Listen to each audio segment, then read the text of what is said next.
Assalamualaikum warahmatullahi wabarakatuh. Halo semuanya, di video kali ini aku akan melanjutkan pembahasan tentang larutan elektrolit dan non-elektrolit. Untuk part 1 bisa kalian cek di video yang akan aku linkkan di deskripsi box. Oke, selanjutnya kita akan belajar tentang bagaimana cara larutan elektrolit menghantarkan arus listrik. Bagaimana sih caranya? Kenapa kok bisa larutan elektrolit itu bisa menghantarkan listrik, alias bisa membuat kesetrum gitu ya? Oke, nah di sini menurut Arrhenius, yaitu tokoh ya di tahun 1859 sampai 1927, menjelaskan bahwa penyebab larutan elektrolit mampu menghantarkan listrik adalah karena adanya ion yang dapat bergerak bebas dalam larutan. Ya, jadi karena adanya ion yang bergerak bebas dalam larutan. Karena ion tersebut yang bergerak-gerak itulah yang menyebabkan suatu larutan bisa menghantarkan listrik. Jadi kalau misalnya kita punya larutan tapi nggak mengion, ya berarti tidak bisa menghantarkan listrik atau non-elektrolit. Oke ya. Nah, di sini kita akan melihat ya dari suatu sel yang namanya sel elektrolisis. Oke, suatu sel elektrolisis ini adalah suatu sel yang membutuhkan membutuhkan listrik ya. Jadi dia membutuhkan listrik untuk menghasilkan suatu reaksi kimia. Jadi ingat, elektrolisis itu berarti butuh listrik. Gitu ya. Untuk apa Kak? Untuk menghasilkan suatu reaksi kimia. Oke ya. Nah, ini butuh listrik. Ingat ya, di sini ada kata-kata elektro, berarti dia butuh listrik.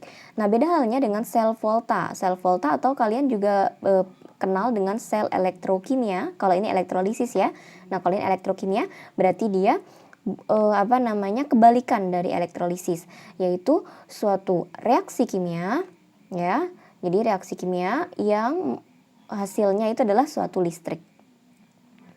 Oke ya, jadi reaksi kimia yang menghasilkan listrik. Kalau ini kebalikannya, dia justru butuh listrik untuk menjadi reaksi, untuk menghasilkan suatu reaksi kimia.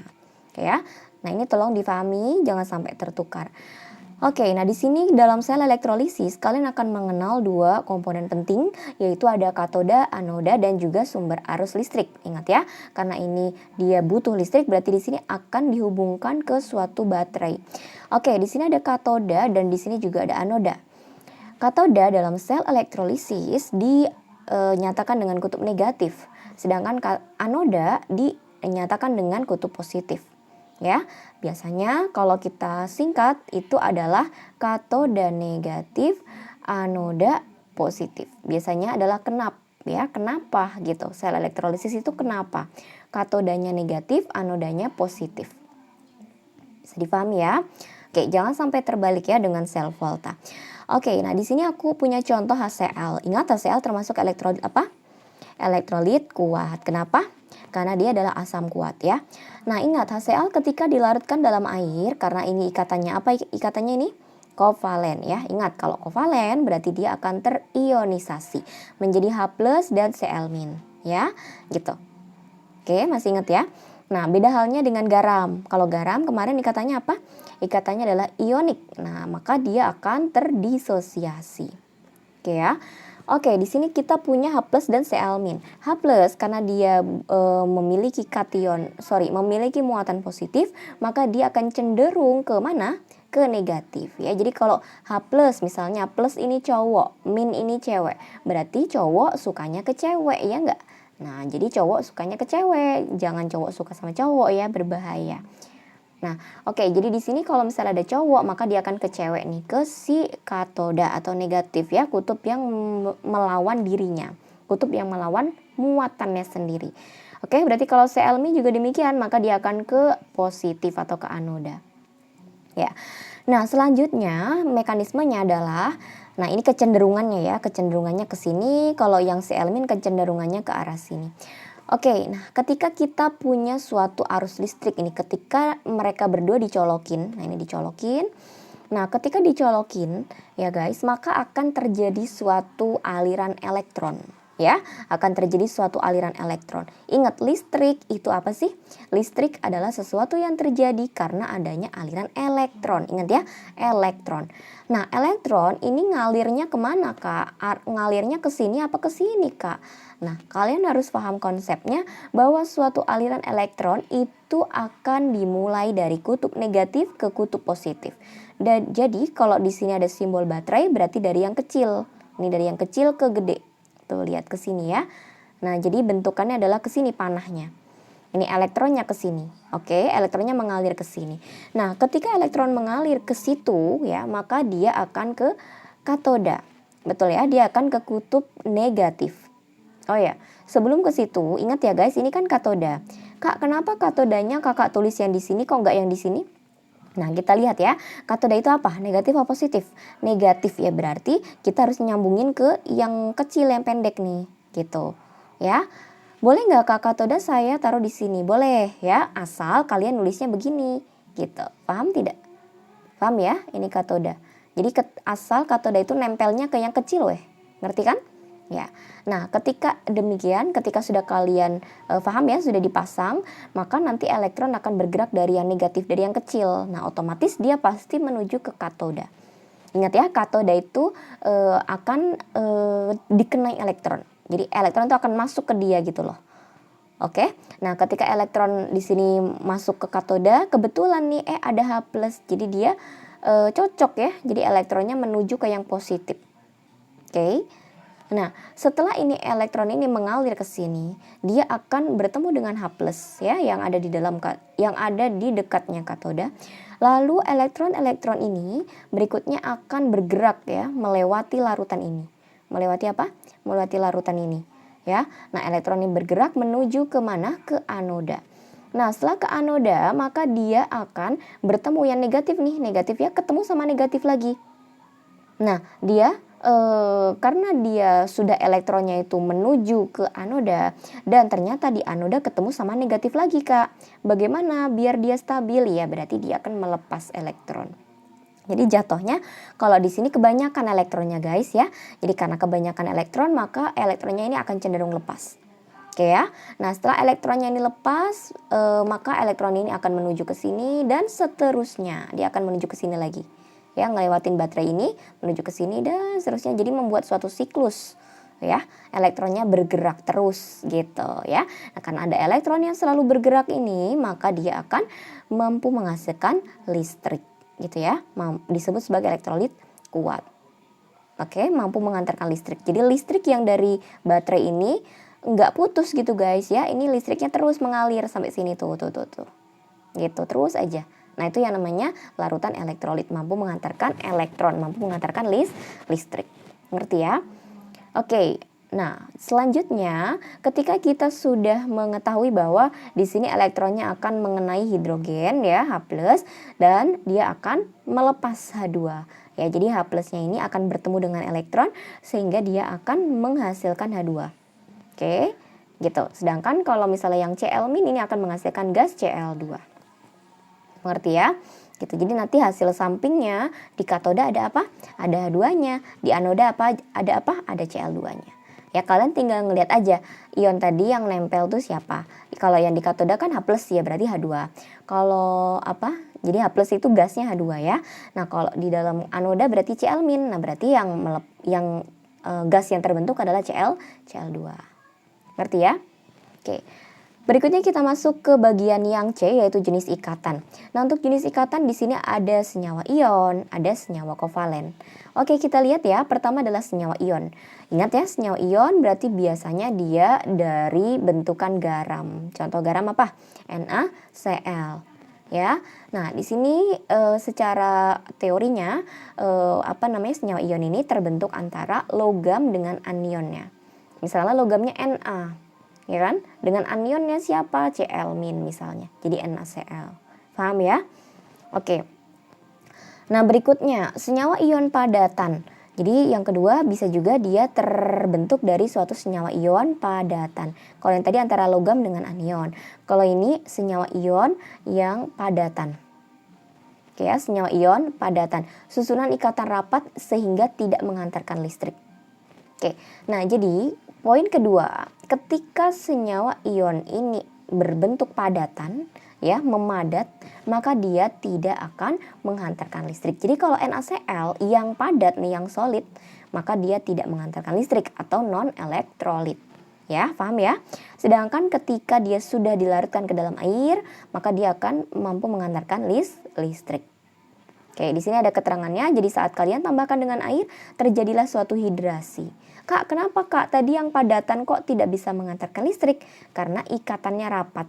Ya, jadi ikatan ion antar Na dan Cl itu rapat sekali guys. Na plus Cl min. Na plus Cl min. Rapat sekali ya, sehingga dia sulit untuk menghantarkan listrik. Elektronnya nggak ada tempat gitu loh. Elektronnya nggak punya ruangan untuk bergerak. Nah, sedangkan kalau misalnya kita sudah tambahkan air, maka terjadilah hidrasi. Ya, hidrasi berarti di sini dia air itu akan menyusup ya di sela-sela ion. Dia akan menyusup ke dalam NaCl sehingga ion akan terlepas satu sama lain. Na-nya di ujung sana, Cl-nya di ujung sana misalnya, kayak gitu ya.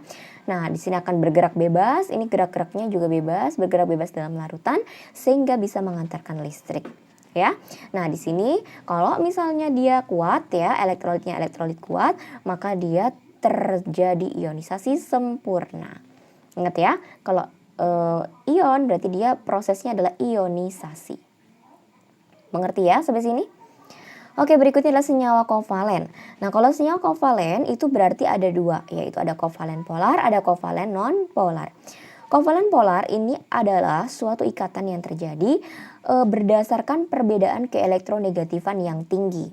Ya, perbedaan keelektronegatifan yang tinggi. Oke ya, nah biasanya ditandai dengan golongan yang jauh gitu guys. Misalnya, di sini adalah HBr. H itu golongan berapa? H itu golongan 1, Br golongan berapa? Br golongan 7, ya berarti ini memiliki perbedaan keelektronegatifan yang tinggi. Yang satu mah di ujung kulon, yang satunya lagi di ujung wetan, misalnya kayak gitu. Bingung ya? Ya pokoknya keduanya memiliki jarak yang jauh, maka dia memiliki keelektronegatifan yang tinggi. Gitu, beda keelektronegatifanya tinggi. Oke, nah perbedaan keelektronegatifan yang tinggi ini mampu ya menghasilkan suatu gaya tarik menarik untuk memutus ikatan. Oke, jadi ini akan timbul suatu gaya tarik menarik untuk memutus ikatan. Jadi cenderung nih kalau misalnya H sama Br, cenderung hanya itu mau ke sono, Br-nya mau ke sana gitu guys. Jadi mereka tuh kayak memiliki pandangan hidup yang berbeda, kayak tujuannya tuh beda gitu. Si H-nya tuh mau ke kiri misalnya, B-nya mau ke kanan gitu guys ya. Jadi kalau misalnya ada ikatan nih yang punya keelektronegatifan yang tinggi, perbedaan elektronegatifnya tinggi, maka cenderung keduanya itu akan memiliki tujuan yang berbeda. Yang satu ke ujung sana, yang satu mah ke sana, kayak gitu. Ya. Oke, oleh karena itu, karena adanya gaya ikatan atau gaya tarik menarik ini untuk memutus, ya ingat ya, untuk memutus ikatan, maka senyawa kovalen polar ini biasanya mampu menghantarkan listrik gitu. Karena udah putus yang H di sana, Br di sana misalnya. Jadi mereka mampu menghantarkan listrik ya karena jaraknya tidak berdekatan lagi, alias jaraknya sudah renggang. Gitu, sehingga elektron itu suka-suka dia mau masuk ke sini tuh kayak bebas aja gitu, sehingga elektronnya bisa berjalan-jalan. Paham ya? Kayak gitu. Nah, di sini juga ada 3 kategori ya. Yang pertama kalau misalnya murni tanpa dilarutin nih, murni nih HBr murni, HCl murni. Nah, itu tidak mengantarkan listrik. Ya, alasannya adalah karena masih berupa molekul. Jadi dia masih berupa suatu molekul. Ya. Oke, jadi bukan padatan ya, molekul tapi ininya ikatan kovalen antar sesama itu sangat kuat sehingga sulit untuk dipisah ya, sulit untuk pisahkan gitu. Oke, ngerti ya? Jadi kalau murni biasanya tidak bisa mengantarkan listrik. Nah, kalau padatan atau lelehan itu juga sama, tidak dapat menghantarkan listrik. Alasannya tadi ya, karena kalau padatan berarti masih berdekatan. Alasannya sama sebenarnya ya, baik itu yang murni maupun yang padatan atau lelehan. Oke. Nah, apabila dilarutkan dalam air, maka dia akan terionisasi. Ingat ya, senyawa kovalen itu dia akan terionisasi, di mana dia akan mampu menghasilkan listrik, menghantarkan listrik. Gitu. Ingat ya, kok bisa Kak terionisasi? Karena adanya ikatan ya, tarik menarik untuk saling melepaskan diri. Ya, ikatan tarik menarik untuk saling melepaskan diri yang ini tadi ya. Oke, untuk memutuskan ikatan, tarik menarik untuk memutuskan ikatan. Sehingga dia akan terionisasi deh, terpisah jauh gitu loh guys ya. H+ mah di sana, Br- mah di sana. Sehingga dia bisa mengantarkan listrik. Paham ya? Oke. Nah, untuk kovalen polar yang tidak mengantarkan listrik itu contohnya adalah glukosa, ya. Kenapa? Karena dia tidak terurai alias tidak terionisasi. Oke ya. Sekali lagi, kalau kovalen polar itu selama dia terionisasi maka dia mampu mengantarkan listrik. Tapi kalau dia tidak terionisasi maka dia juga tidak bisa mengantarkan listrik. Itu seperti glukosa ya. Glukosa polar guys, polar larut ya. Polar itu artinya kalau secara gampang itu dia larut dalam air gitu. Secara gampangnya nih ya. Oke, jadi kovalen polar tidak menghasilkan listrik. Itu adalah glukos. Karena apa? Karena molekulnya itu kompleks banget guys, sehingga dia sulit untuk terionisasi. Paham ya? Oke, berikutnya adalah kovalen nonpolar. Kalau kovalen nonpolar ini udah auto ya, auto tidak mungkin terionisasi sehingga dia tidak mungkin mengantarkan listrik ya. Yaitu apa kovalen nonpolar Kak? Yaitu ikatan kovalen kuat ya sehingga tidak terionisasi dalam air. Oke, contoh jadi ikat kovalen nonpolar ini adalah kovalen yang kuatnya tuh naujubillah ya kan. Jadi kuatnya tuh parah gitu guys, sehingga meskipun ditaruh di air pun dia tidak mampu terionisasi. Contohnya adalah ikatan antar sesama atom, misalnya F dengan F ya. F dengan F, maka dia adalah kovalen nonpolar. Oke, mengerti ya? F dengan F atau F2. Cl dengan Cl, Cl2. Cl dengan Cl gitu ya. Cl2 kayak gitu, maka dia termasuk non polar dan tidak mengantarkan listrik. Oke. Nah, ini adalah larutan dan juga spesies ionisasi yang bisa kalian hafalkan. Jangan lupa untuk dihafalkan ya. Ini artinya larutan-larutan ini mampu mengion. Ada yang kuat, ada yang lemah gitu ya. Kalau yang kuat ini kuat, ini kuat. Kalau ini lemah. Ya, tentunya ini juga lemah. Kalian bisa cek di dihafalkan ya. Kalian bisa cek di catatan sebelumnya dan dihafalkan. Oke ya. Berikutnya adalah kalau misalnya senyawa-senyawa ion dan hasil ionisasinya ini juga sama nih. ALOH 3 kali ya, BaOH 2 kali dan seterusnya. Nih bisa kalian cek dan bisa kalian hafalkan ya. Apakah dia min ataukah 2 min gitu-gitu guys. Apakah ini 3+ atau 2+, itu semuanya hafalan. Oke ya. Nah, berikutnya adalah senyawa-senyawa kovalen polar dan hasil ionisasinya. Kovalen polar ini ada asam asetat, ada HBr, ada HCOOH, dan seterusnya ya. Yang bisa kalian cek dan proses ionisasinya ini seperti apa. Oke, dan terkategori sebagai lemah atau kuat. Gitu. Kayak misalnya CH3COH berarti lemah, ya kan? Ini berarti lemah. Oke, nah ini kuat HBr. Paham ya? Gitu. Tapi kalau misalnya yang glukosa tidak ya, ingat glukosa adalah kovalen polar tapi tidak terionisasi sehingga dia non elektrolit. Oke. Nah, mungkin untuk video part 2 ini aku cukupkan sampai di sini. Apabila ada yang mau ditanyakan atau ada yang kurang jelas, kalian bisa tulis di kolom komentar atau kalian bisa DM saja di Instagram @chem_study_center. Oke ya. Nah, apabila nanti kalau kalian ada tugas ya kalian bisa bertanya ya. Nanti kalau terbaca akan aku jawab. Oke, sekian guys untuk video kali ini. Kita tutup dengan hamdalah. Alhamdulillahirabbil alamin. Subhanakallahumma bihamdika asyhadu an la ilaha illa anta astaghfiruka wa atubu ilaik. Thank you for watching. Wassalamualaikum warahmatullahi wabarakatuh.